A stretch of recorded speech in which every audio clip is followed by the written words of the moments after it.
Rocky Top Insider presents the RTI Lowdown with Bob Baskerville and Chris Lowe.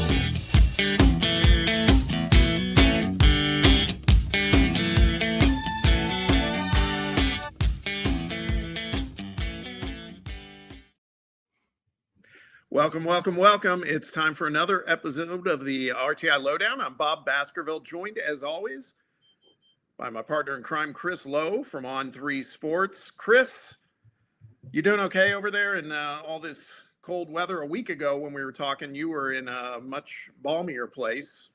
Now you're back here with the rest of us. How you doing? Good. I don't mind the cold weather, Bob. It's the rain, man.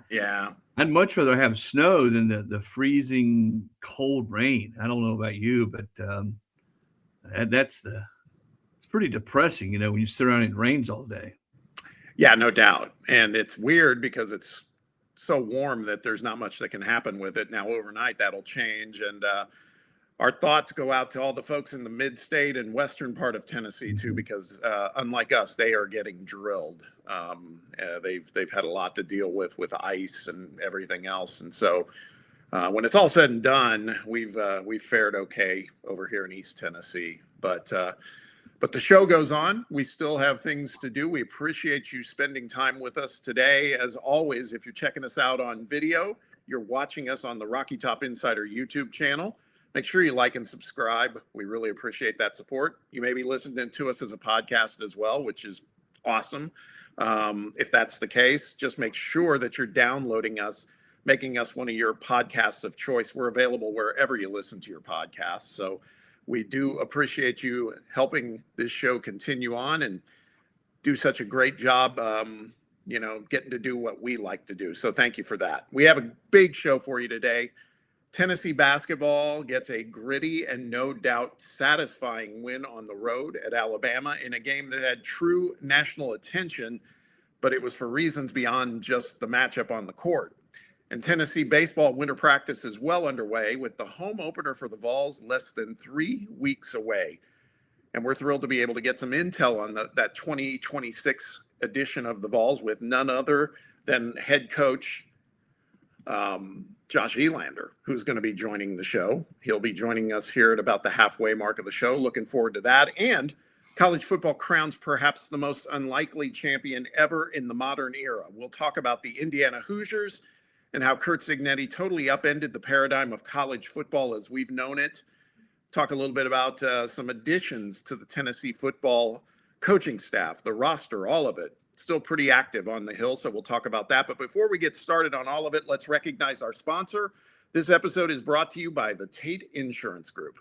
If you're in the market for a great locally based insurance professional to help you with your home, your car, or business coverage, you don't need to look any further. It's the Tate Insurance Group, and we sure do appreciate their partnership with the Lowdown.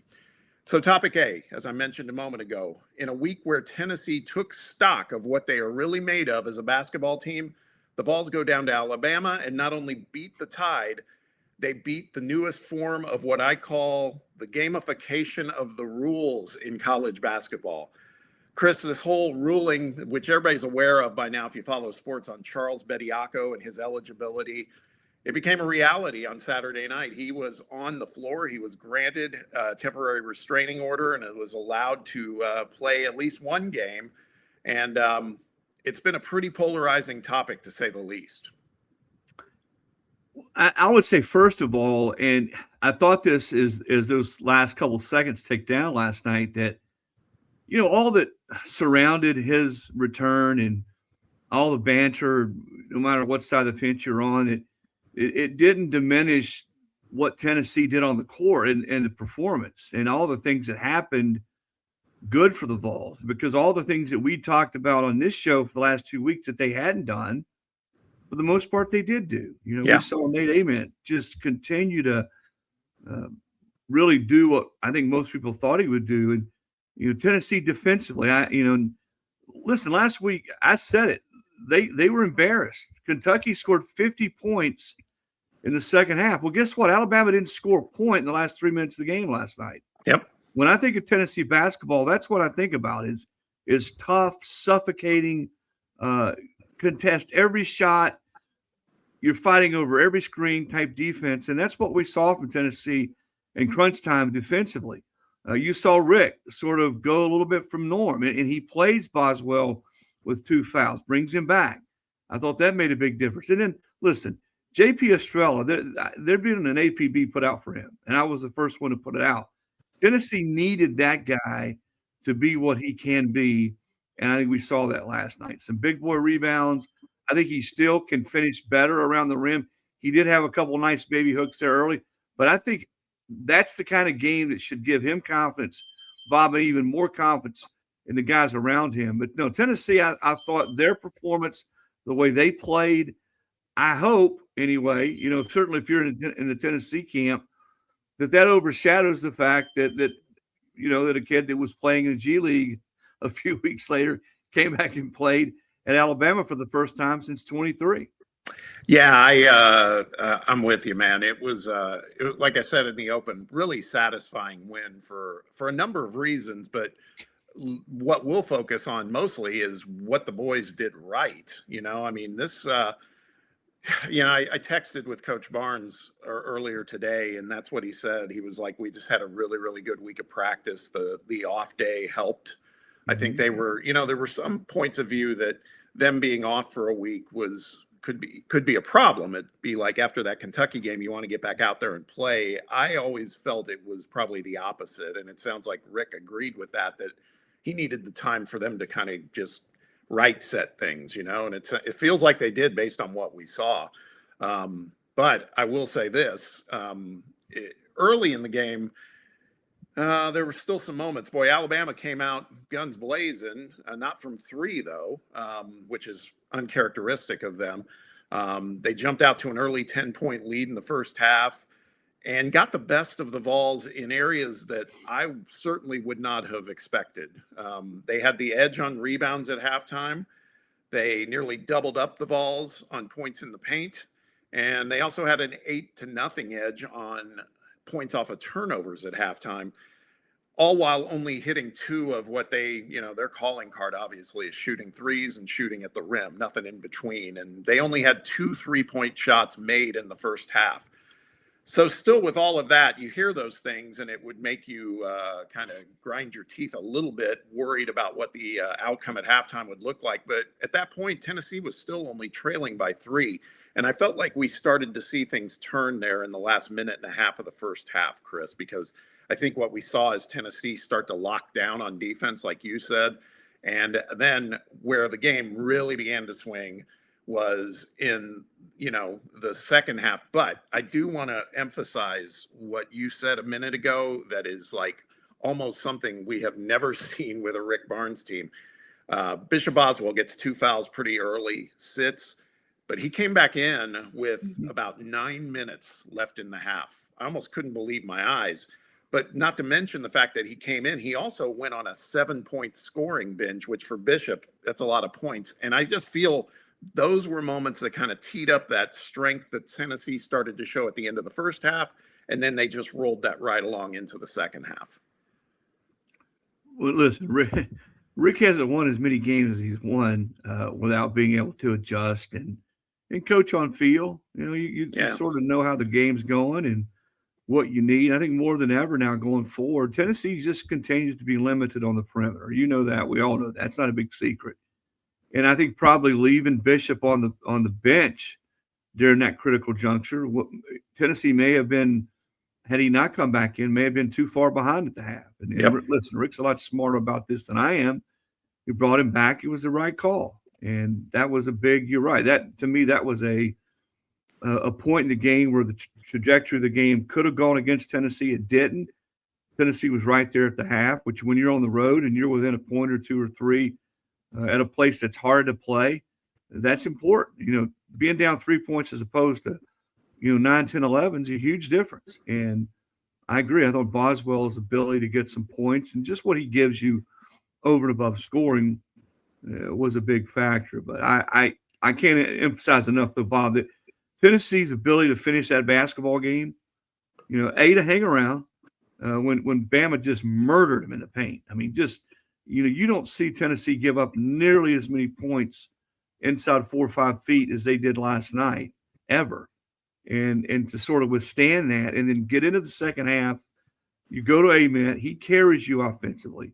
And you can just sort of see he's now realizing, hey, I'm 6'10", man. I can shoot over guys that are 6'5" and 6'6". I can get my shot. And when I go strong, I'm a big believer in basketball, always have been. And again, it's, I've had conversation after conversation with coaches about this. The stronger you go to the basket, the more you go to the basket, the more that you are able, when you get there, to absorb contact, the better whistle you're going to get. And you're starting to see him get a better whistle. I thought he got a better whistle last night. He's getting to the line. But again, their ability to finish the game, I go back to games they've lost this year, Bob, where the last 6, 7, 8, 9 minutes of the game, the other team looked like it was the one that expected to win the basketball game. Well, guess what? Last night, Tennessee down the stretch looked to me like the team that expected to win that basketball game, and they did. Yeah, I agree. That, like we said, that second half, the first 4 minutes of that half, the Vols had an 11-2 run, and it just feels like that changed the tone of the game entirely. Like you said earlier, Alabama, not only did they not score a point in the game's last 3 minutes, they only scored 2 points in the game's last 5 minutes total. Right. So Tennessee just locked them down, flipped the script in all the areas that they were, I guess you could argue they were deficient in the first half. They end up winning the rebounding battle pretty comfortably. And while not lighting it up, they had better field goal percentage in total field goals and in 3-point field goals than Alabama. They won the turnover battle in the second half, as well as the points in the paint battle in the second half. So everything swung, like you said, individually. Yeah, I think now we know about Nate Ament, I'd say, Chris, don't you think? I mean, he was the best player on the floor, without a question. And that's saying something, because Alabama has LeBaron Philon, who's in a lot of people's books like maybe not a first team, but at a minimum a second team All-American player, definitely an All-SEC player. But Nate was amazing. 29 points, 10 of 20 from the field, grabbing 7 rebounds, dishing out 3 assists. Most importantly, only committed 1 turnover in 38 minutes. So I'd say, Chris, that Nate Ament he's arrived, right? Yeah, and I think you've seen it coming. I think Rick Barnes had mentioned that. Let's see what he does in conference play, because listen, that's where you sort of make your hay is when you get into the SEC play. And he's, the last 2, 3, 4 games, he's played a lot better. He's been more assertive. And, I'm not at practice every day. Rick is, the staff is. And I think they saw him coming, and he looks more and more like a guy that can carry you. When you're in, Tennessee's going to need that. They still are very limited when it comes to scoring the basketball. They don't have a lot of guys that you could point to, Bob, and say, this guy's going to get you pretty much every night 12, 13, 14, 15 points. Certainly Gillespie's that guy. Ament's that guy. So if you don't have 2 others that you say, or we can get 9, 10, 11, then Nate's probably going to have to be a guy that gets you 20 every night. He looks more and more equipped to be that guy. The other thing when I think about that game, again, there was so many storylines, and Bediako obviously was the one that dominated. But, you look at the SEC, and yesterday's another example. When you get a chance to go on the road and win a game, and you have that game sort of hanging in the balance, the importance of getting it done. This league, I don't know that it's quite as strong, at least as many teams that I would point to that I think can make deep runs in the tournament. But it's still, you better be ready to play. You look at what happened in Auburn, Florida yesterday. Auburn goes into Florida and wins. Tennessee goes into Alabama and wins. So when you get those chances, this league is going to be like that every night. You better get it done. And again, kudos to Tennessee for getting it done in a game that, I never call a game in January must win in college basketball, but certainly it was a game that if you lose that one, you go right back on the road against Georgia. That game now moved to Wednesday. That makes that game all the more ominous. But certainly when you win the way Tennessee did, it gives you that much more momentum going into a February that with things playing out the way they did last night, all of a sudden looks a little bit more, I think it looks a little rosier for Tennessee, because you've got a guy, again, in Nate Ament, that you can ride. Yeah, I agree. The thing I couldn't help but think about last night as I was watching that game come to a close. You combine Nate's performance with Jacoby Gillespie's night, and Jacoby had 24 points, 3 rebounds, 4 assists. He had only 2 turnovers. Now, one of them was late, and it was a bad one, but still, only 2 turnovers. To me, it felt like the first time since the Rutgers game, really, and that game didn't have nearly the impact that this one did. Mm-hmm.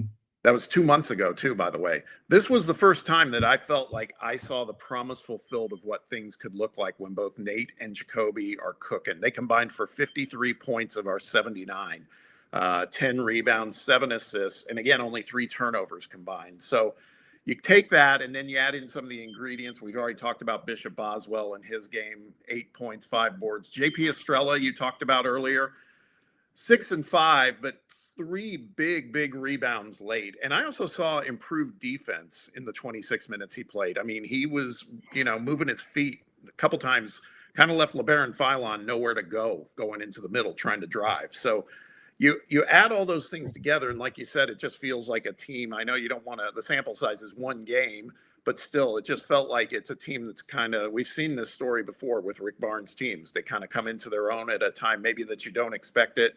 I feel like we saw that on Saturday night. My only concern coming out of that game is the status of Jalen Carey. Hopefully that it's only a hyperextension to that knee that we saw. I heard that he was gingerly running in the corridor towards the end of the game in case he needed to be called on again. So I'm hopeful that, maybe moving that game to a Wednesday at Georgia might help a little in that regard. Yeah, well, and it's they certainly don't need to lose anybody else inside with Cade Phillips being out for the rest of the year. The other thing I think probably that needs to be pointed out is going back to taking advantage of situations and opportunities. Bama's missing 2 of their best 3 players last night. Right. And when you get a team that's shorthanded, and granted, Bediako came back, and he was a factor in that game last night. But when you get a team shorthanded, Bob, in this league, you got to take advantage of it. And Tennessee did. And I think that's the other thing. And just finishing games, I think Tennessee's had chances this year. You go back to the Kentucky game, you go way back to Kansas, some other games. Tennessee's not – rarely have they looked just completely out of place in a game. Probably maybe against Florida a little bit. But they just have not been able to put all the things together that you just outlined that it takes to win close basketball games. You get so many games the rest of the way are going to get down to the last 5-6 minutes of a game. Yeah. And I think that's what was so pleasing, I'm sure, for Rick Barnes and Tennessee fans was to see Tennessee do that. And I think they still can play better. Estrella can still finish better, inside and around the rim. Tennessee can still shoot better from the free throw line, in the last 5-6 minutes of the game.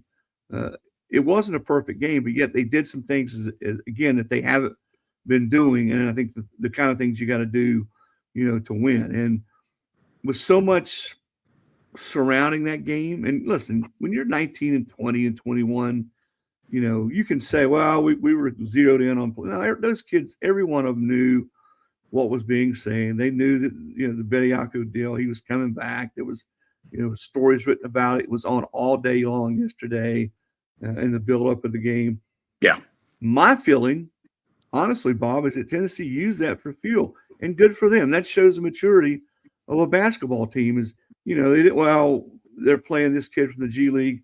I thought it fueled and motivated Tennessee, and I'm also glad that Rick Barnes did make a big deal of it after the game. He says, "No, listen, we prepared the way we always did." He talked about his kids, his team, what they did right.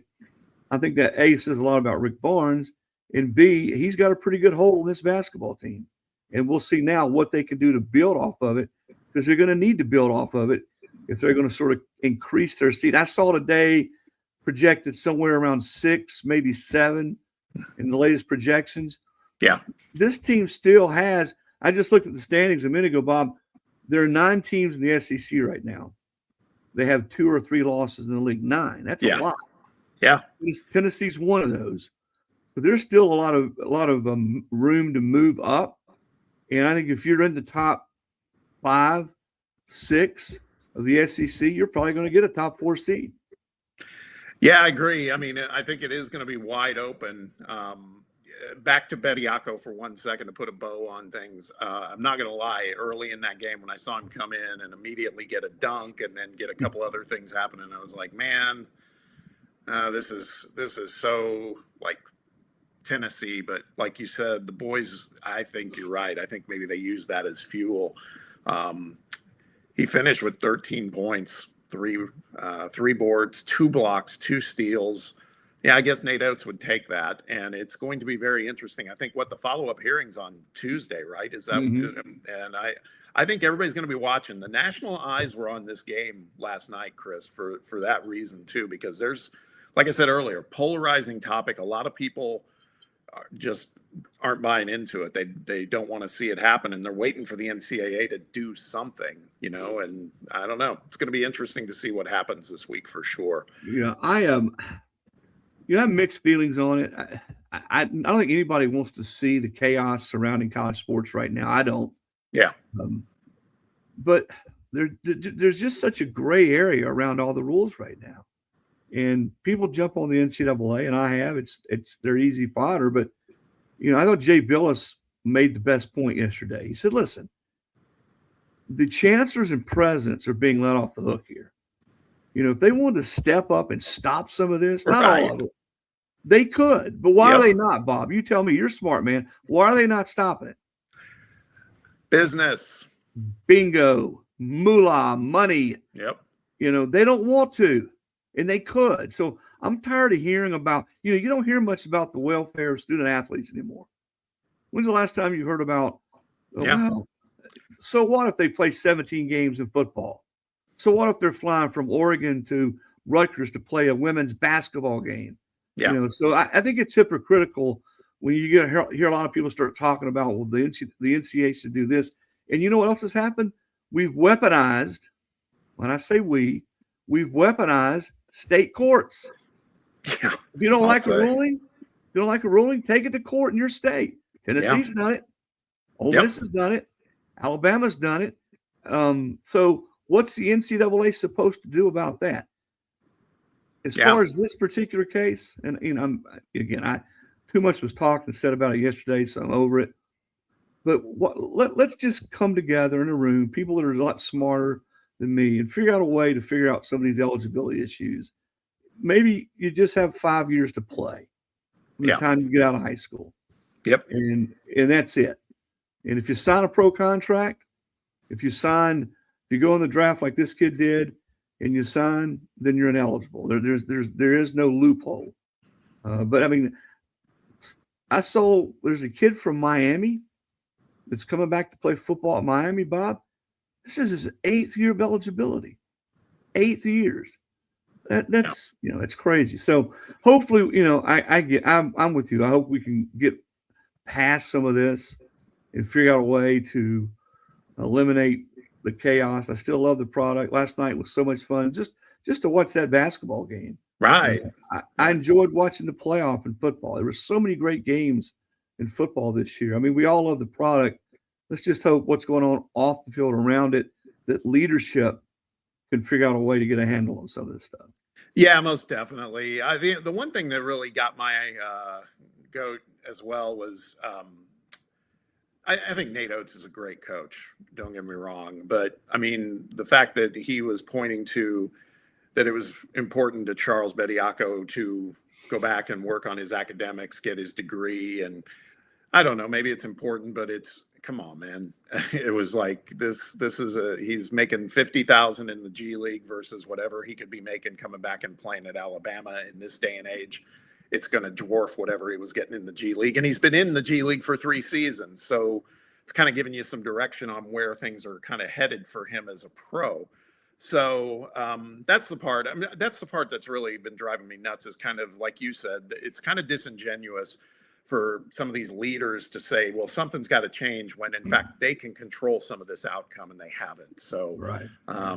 As for the Vols, though, like we said, they improved to 3-3 in conference. They're one of those 9 teams that Chris was talking about. and it is wide open. They have a chance to string together some multiple wins now. It begins in Athens on Wednesday night against Georgia, who just got smashed by Texas in Austin on Saturday. And then they come back home. The Vols come back to Knoxville next Saturday. Sold out game already to face an Auburn team that you mentioned, by the way, bounced back in a big way on Saturday with an impressive road win at Florida. So the road upcoming for the Vols in basketball, it's going to be pretty interesting to see. But boy, that game last night, it definitely, I think, has everybody feeling a lot better about what lies ahead. Yeah, and I don't think you sort of had a feeling last year. I did, that who the top, I don't know, 2, 3, maybe 4 teams were in the SEC. I don't think we really know that yet, Bob. I would have said before yesterday that Florida was going to end up being that team, and they still might, But listen, you lose at home like that, and I give Stephen Pearl credit. He's won a lot of big games against teams that they weren't favored to beat, and I think we're going to see more of that. I mean, Texas A&M is sitting there at the top in conference play right now, and I don't know who would have predicted that coming into the year. So I think there's just a lot that still can happen. There's a lot that still can happen in the SEC. Most definitely. Who stays healthy? There's a lot of really good freshmen in this league. Which of those guys continue to develop at the highest clip? It should be a fun finish. And I think the tournament, the SEC tournament, will be a lot of fun. And, this may be one of those years where a team that's somewhere in the middle of the pack in the SEC makes the deepest run in the NCAA tournament. Yeah, I'm looking forward to it, man. Like I said, that kind of renewed my vigor for this team last night. Not that I'm surprised. Again, you know how it is with Coach Barnes; they always find a way. So that was definitely a good outcome. But hey, man, we're right in the middle of basketball season. But lo and behold, we're less than 3 weeks away from baseball season, right?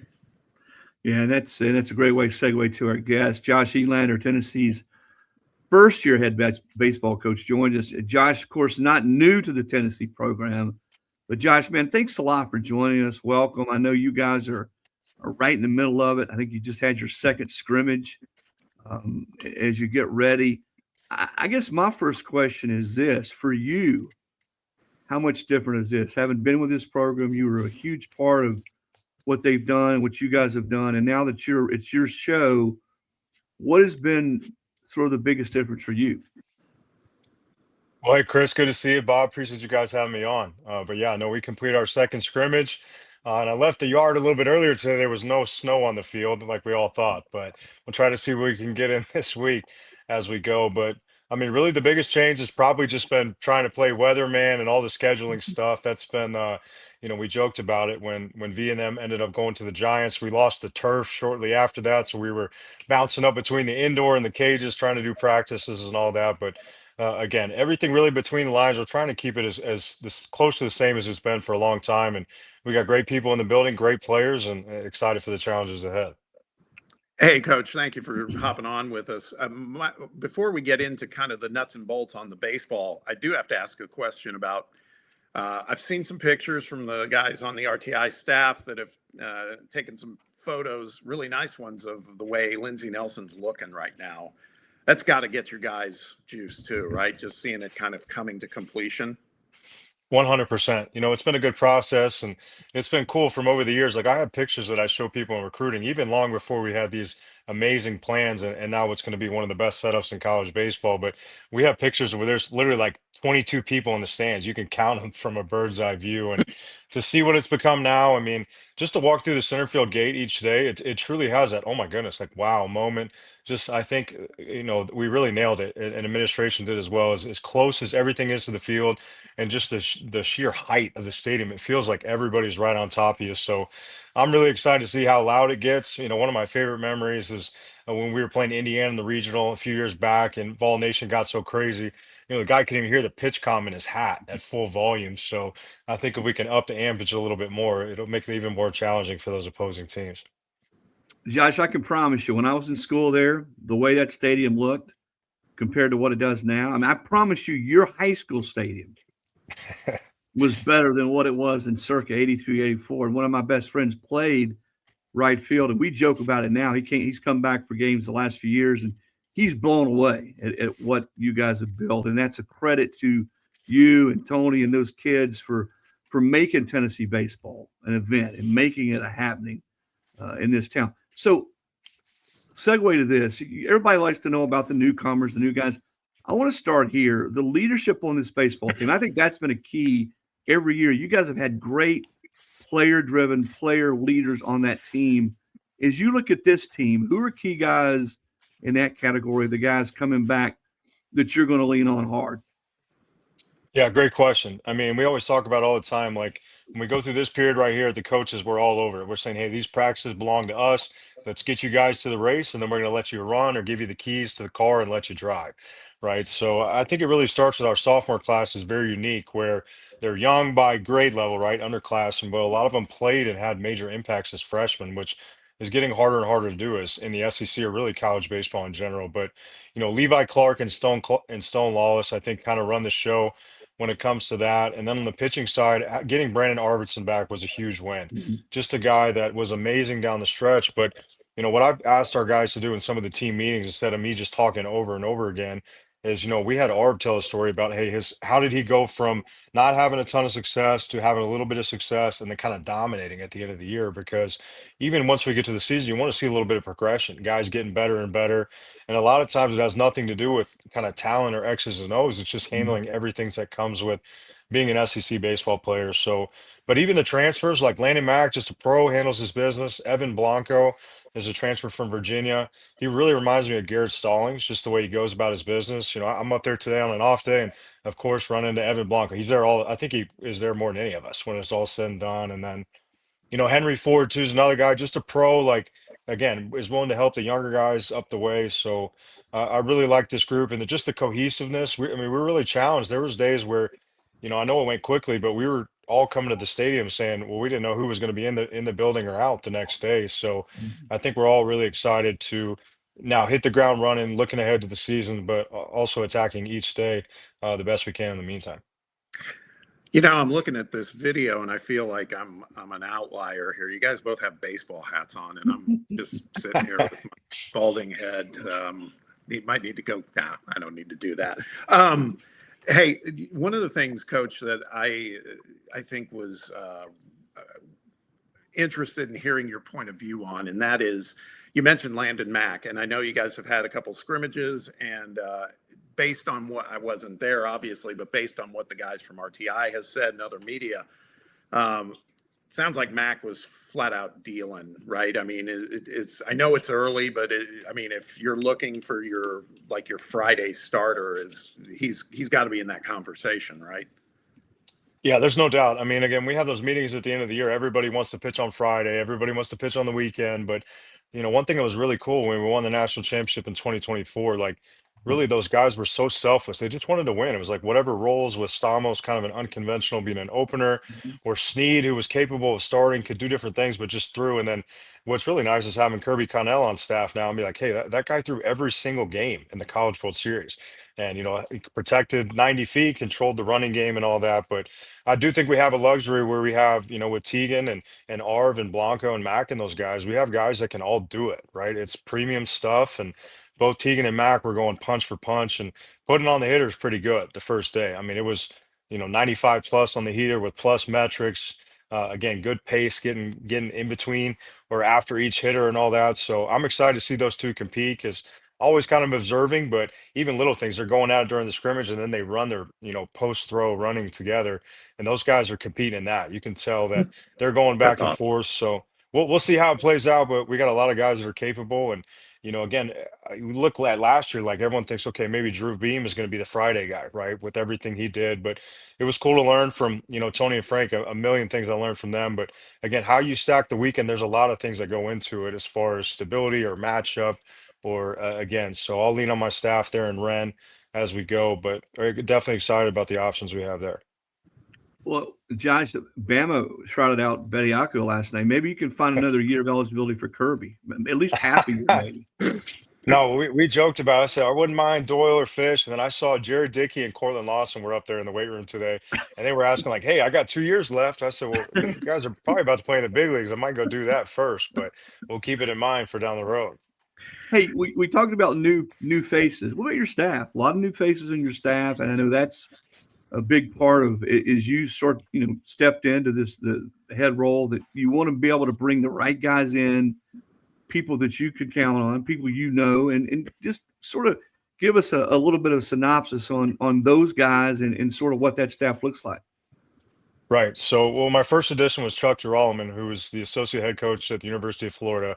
And him and I met. He was my coach at TCU when I was a player. So Mhm. we go way, way back. And I've been in touch with him literally once a week for the last, 10, 12, however many years it's been. So whether it be talking recruiting, just baseball, X's and O's. I mean, I actually used to babysit with my wife, his oldest born son when he was, at TCU. So kind of a weird deal there. But again, just a guy who knows the game, played in the league, played at Auburn, played shortstop, is as well respected X's and O's and just baseball guy as anybody in the SEC, but also too has had a long track record of development and recruiting in this league in the Southeast, which is ultra competitive. So was a huge add to get him on board right away. And then, one of my main things at the beginning was like, hey, look, we got great people in the building. We don't need to blow this thing up or start over. It's how do I take care of the guys that have made this possible? And there's a lot of people in the building that are responsible for that. So, first with, having Kirby Connell and Ethan Payne on our staff, obviously Mhm. Ricky Martinez, we have three former players that know what it's like to put their spikes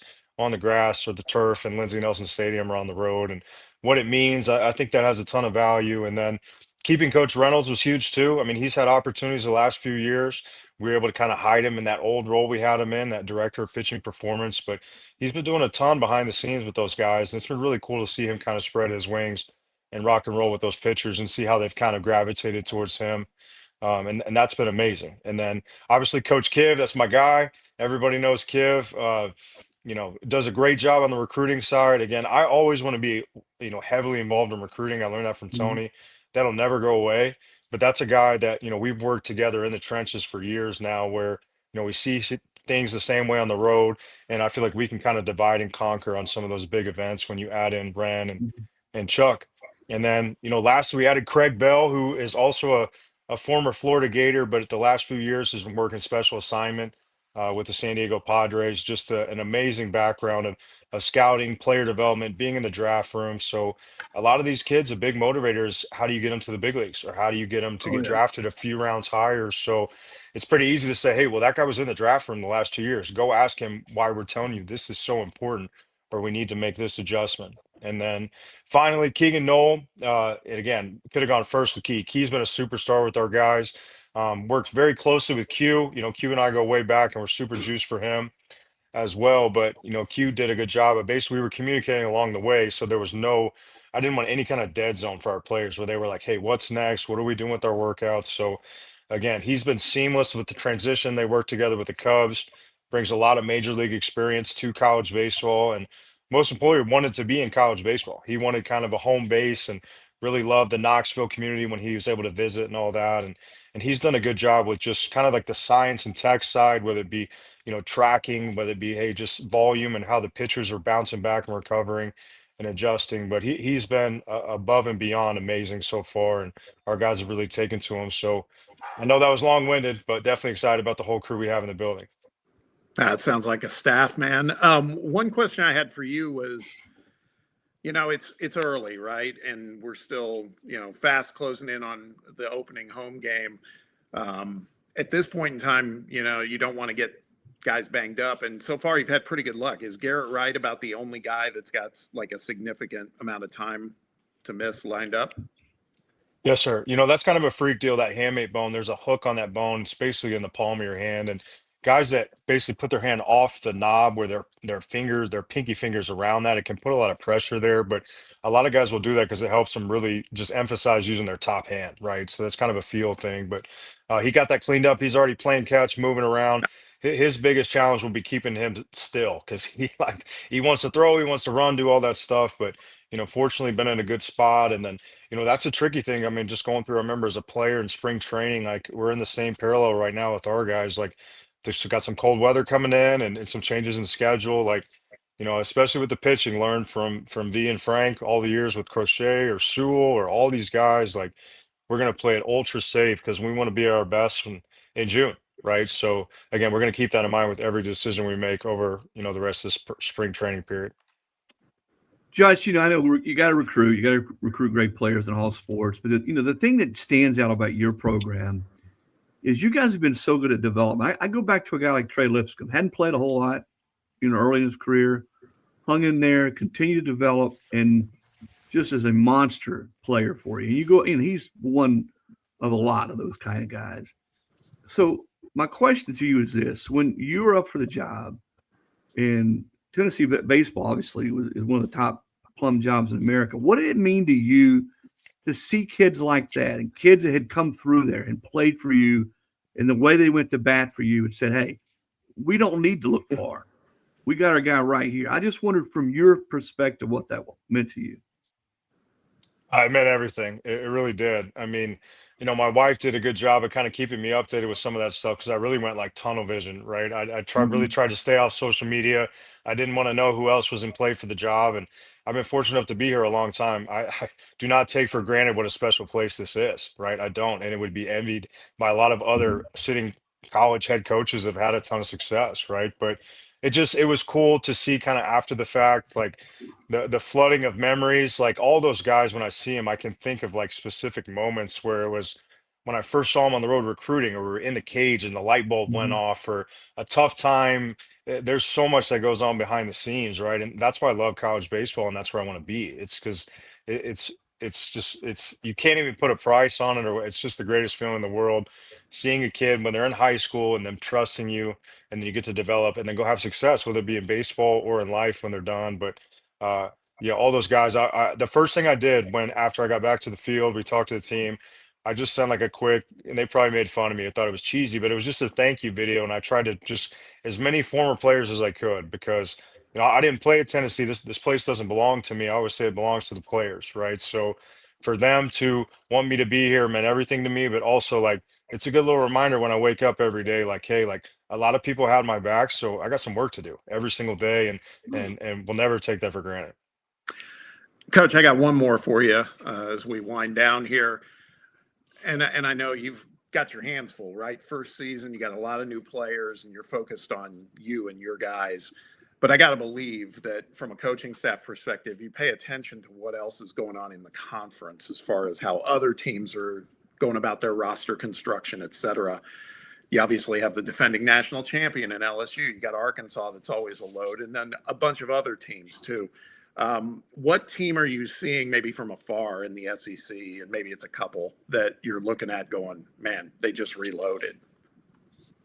Well, really, I think that's the conference as a whole now. I mean, it really is. I mean, there's no secrets in recruiting anymore. Like we're all going to the same events. We all get the same texts around portal time, and then it's about competition. That's what it's about. But I think the rate or just it's razor thin the margin for error in our league. It's one pitch at times is the difference between winning and losing. But regardless of how you look at it, I mean, I know Missouri went into College Station last year and found a way to sweep 3 games when Yeah. nobody thought that would happen. And again, it's this league. I tell the players all the time, like you got to want to win every day, right? It can't just be on game day, and you better respect what winning requires in this league because it can turn on a dime, right? So I think honestly, we know. I don't even really look at the schedule in SEC until we get close. That may sound crazy, but regardless of how it plays out, this is my 10th year in the league. It's hard, regardless of how you look at it, home or road.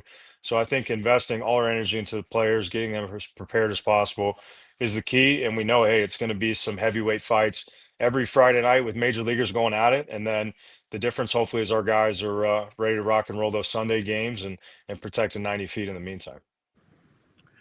Well, Josh, man, we thank you. It's been great, and I tell you, we look forward to. And there's nothing like 36-degree baseball weather here in another 3 weeks. But I've been out there. I've got my heavy coat ready, so it's I'm used to it. But man, it's here, and I know that I speak for a lot of the Tennessee people out there. We all look forward to the start of your tenure as Tennessee's head baseball coach. Again, you've been around, you understand what the climb has been like here, but it's going to be a lot of fun to see you put your handprints on it and see where you guys go. It's been a heck of a ride, and I think we all look forward to seeing where you guys go from here. Absolutely. I appreciate you guys having me on, and can't wait to see you guys at the new Lindsey Nelson Stadium. Absolutely. Thank you, Josh. Thanks, Coach. See ya. All right. Let me get I've had the opportunity to talk to Josh on the radio as well. Mhm. I really want to tip my hat to him in the respect that, I mean, you're following a rock star, right? Mhm. In Tony Vitello, but I feel like Josh is just kind of creating his own voice and everything else. He's been very, very accommodating with the media. You've probably dealt with him much more than I have in the past, so maybe that's all tracking and that's who he is. But I'm really excited to see what happens with this team, and I feel like, boy, I definitely feel like the program's in great hands. Well, I always look at it when you take over for a guy like Tony, and it's not easy. And the best coaches, the guys who've done it most successfully, don't try to be anybody but who they are. And I think in talking to the guys in and around that program, that's exactly what Josh has done. But you also would be a fool not to take some of the things that the guy, your predecessor, who was as successful as Tony was, and try to emulate those and Right. continue to use those things. And I think Josh will do that. He is doing that. But yet he's still him. And the reason I asked him the question about the former players was, having talked to a lot of those guys and gotten to know them and their families over the years. I've gone to a lot of Tennessee baseball games the last 4 or 5 years, a lot of road games, regionals, is how much a part Josh was in those guys' improvement. I mentioned Trey Lipscomb, for instance, and you talk to guys like Blake Burke, and they'll tell you, it's not to sort of diss Tony, because Tony obviously was the head of the deal, but Josh behind the scenes meant as much to those guys as anybody, and they appreciate that. And a lot of these guys I'm mentioning now are playing professionally and making money, and when they look back on their time at Tennessee, they'll tell you that Josh was a huge part of that. And it was very obvious to me when Danny White was trying to decide who was going to be the next head baseball coach. Every day I got a text, I got a call, or you saw something on social media, whether it was Christian Moore or Blake Burke or parents. I mean, Drew Beam's mom, his dad, they all wanted Josh to be the head coach, not because they felt like they owed it to him, because they knew he was the best choice for this program to continue onward at its clip and go on and continue to play for and win championships. And that to me was very, very telling, and told me what I already knew, to be honest with you. Yeah. I'm really looking forward to it, man. Like I said, it's going to be here before we know it, too. All right, let's take a moment and talk about our sponsor, the Tate Insurance Group. They are basically they are who you want to be when it comes to an insurance provider. Looking for my copy here. Here we go. They're your local insurance team, proud to call East Tennessee home. And just like our Vols, they know what it takes to overcome obstacles. They also know what it means to give their all and show true volunteer spirit for our community. And it runs the gamut from home and auto to business coverage. They provide personal service that you can count on. And again, they care about what you care about, because this is where they live too. Tate Insurance Group, local, trusted, always in your corner, right here at home. You can find out more if you want to learn more. Go to their website, tateinsuranceGroup.com. Also, their phone number, area code 865-862-8233. That's 865-8233. CeeLo is a proud client of the Tate Insurance Group. Think he's a fan. They've been my insurance group now for a number of years, and I can promise you this: I have not one time called when I had a question or an issue that they didn't take care of it right away. They're out here, and that's the thing. You want to know when you have something go wrong, something on your house, or one of your kids is in a car wreck or something like that, that they're there for you. And it's not something like, them, they know you. And Scott Tate, the owner, has been a friend of mine for a long time. And it's pretty refreshing, because usually, Bob, when you're dealing with insurance people, something's happened to your house, or maybe not your best day, or your car, and they're always there. And that's the thing. Again, it's so refreshing to know people like that, that when you have insurance with them. And it's been a huge plus for me and my family. I can promise you that.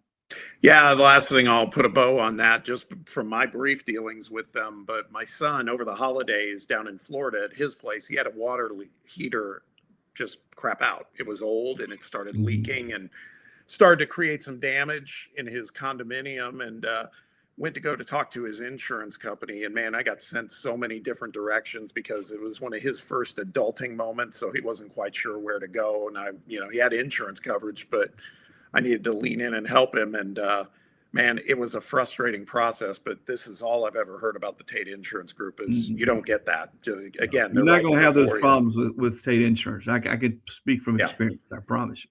Yeah, most definitely. So definitely go check them out. Good people, really good service too. As we wind down the show, I wanted to maybe talk for a few minutes because it was such a kind of milestone or landmark moment. What we saw earlier last week when the national championship for college football was decided, Indiana University completes an unprecedented perfect season with a win over the Miami Hurricanes 27-21. It was also, I felt like an iconic game. There were a lot of moments that I think will go down in college football playoff history as memorable ones, most notably the Fernando Mendoza scramble on fourth down that not only got a first down, but ended up in a touchdown where he felt like he was about ready to kill himself with all the contact.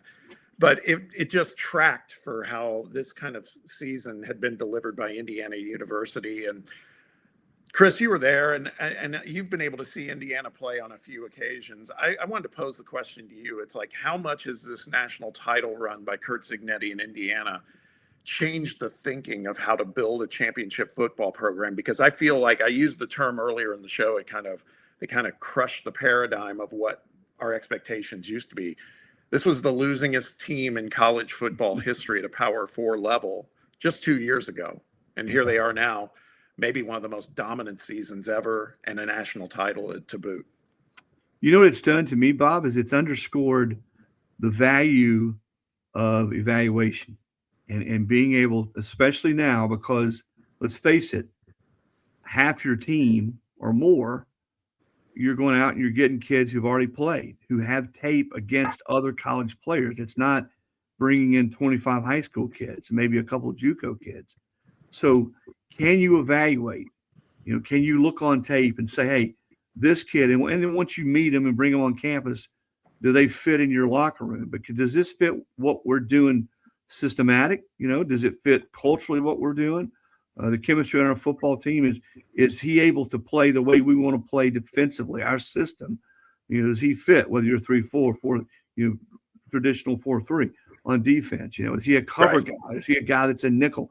And I think more than ever, having guys on staff, and there's a little bit of a Tennessee connection here. Matt Wilson, who was their player personnel guy, and Matt's staff did a terrific job.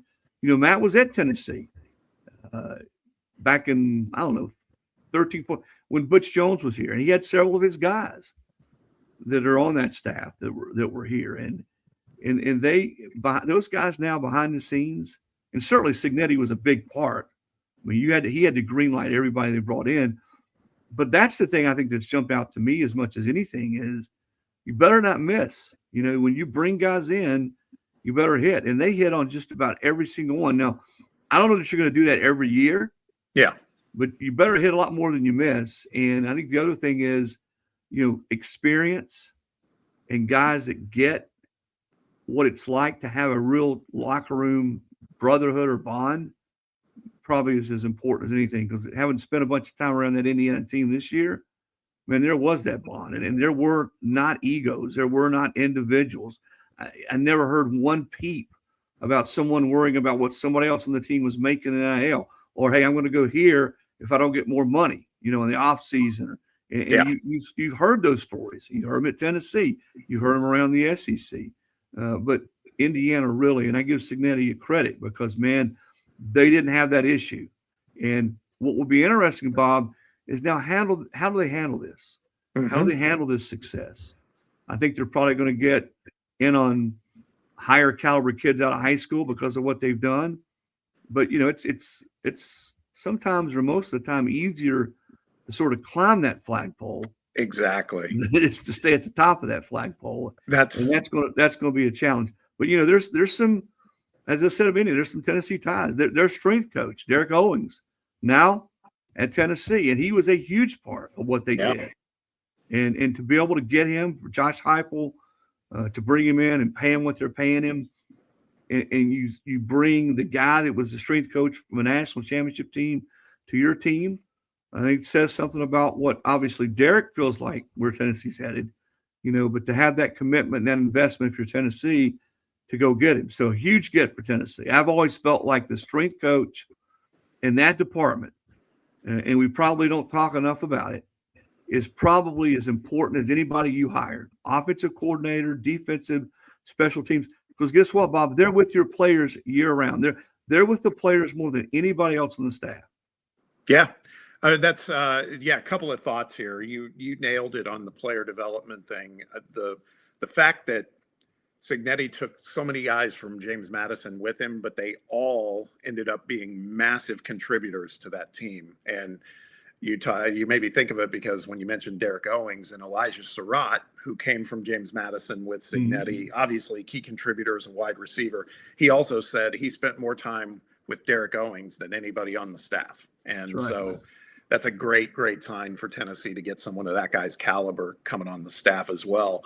You made me think back to my old corporate management days, that what you said is true, that sometimes when you're building something, those early years where the expectations aren't as high, that's the easy part, man, in relative terms. Not to say that the Indiana job was what they did was easy, but I think what lies ahead for them could be more challenging because now you manage expectations. I mean, they had their team championship celebration at Indiana Memorial Stadium yesterday, and it was 13 degrees outside with a feel-like temperature of 0, and it was packed. It was packed.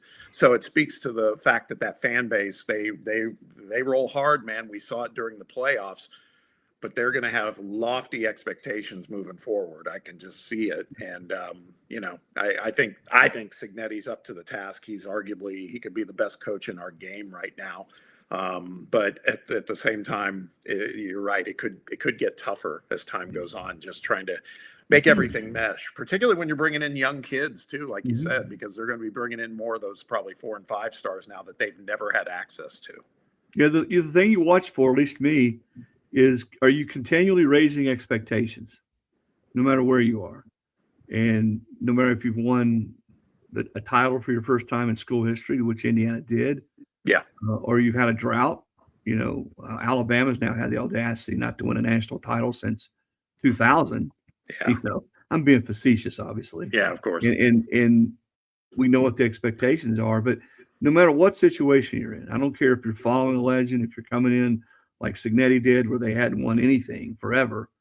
Once you get there, the key thing for me is I've covered sports now forever and been around a lot of these programs, is are you raising expectations? And I think, Josh did that when he got here. He won so early. They go to the Orange Bowl, win 11 games his second year. And I think expectations really started to rise. It'd been Tennessee had been wandering in football wasteland for 2 decades. Right. And he won early. Now they dipped a little bit this year. And I think that's the thing now as you look forward, as he gets into now what, it's hard to believe. I guess he's going to win 6 seasons. Is that right? Yeah.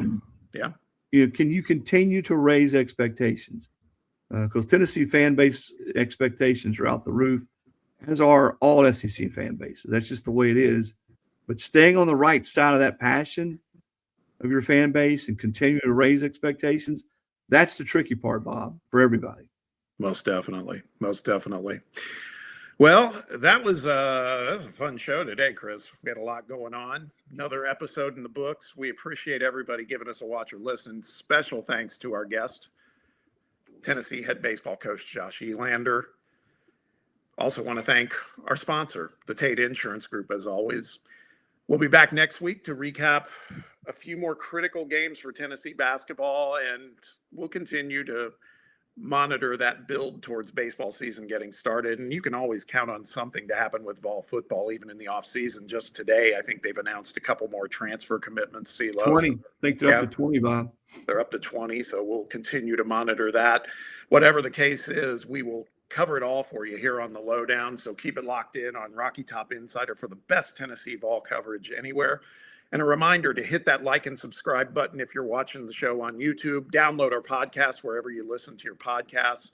Chris, as always, man, love doing this show with you. Appreciate you being a part of it. I hope you have a great week ahead. Same to you, Bob. Looking forward to next week. Most definitely. And to all of you out there, regardless of where you are, because the country's getting drilled by it, stay warm, stay safe, and we'll see you next time right here on the RTI Lowdown.